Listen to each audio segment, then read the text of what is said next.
Quand vous regardez cette image, bien entendu, la première chose que vous remarquez, c'est qu'on est de nuit. Elle a été faite de nuit. Eh ben non, en fait, il est midi. Pour nous, ça serait en plein jour. Et là, cette petite école que vous voyez, c'est les cours qui sont donnés dans la petite ville de Longyearbyen. Longyearbyen, on est dans l'Arctique norvégien. On est à l'extrême nord, on est à 1000 km du pôle Nord, on est dans l'archipel du Svalbard. Et c'est la ville la plus au nord.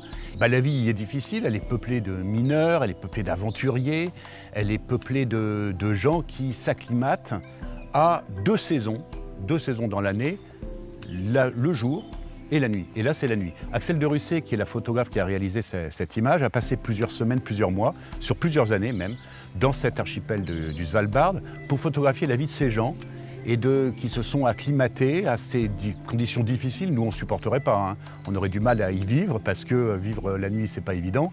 Et ces gens, c'est ce qui les rattache à leur terre.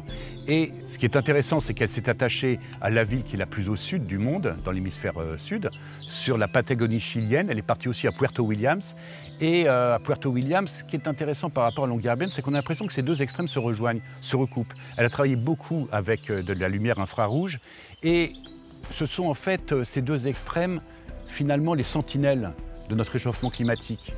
Et c'est tout l'enjeu de notre époque aujourd'hui, c'est de considérer la fragilité de la Terre et comment pouvoir faire face avec ce réchauffement climatique que l'on ne ressent pas forcément nous, mais que eux, dans les extrêmes, ressentent énormément.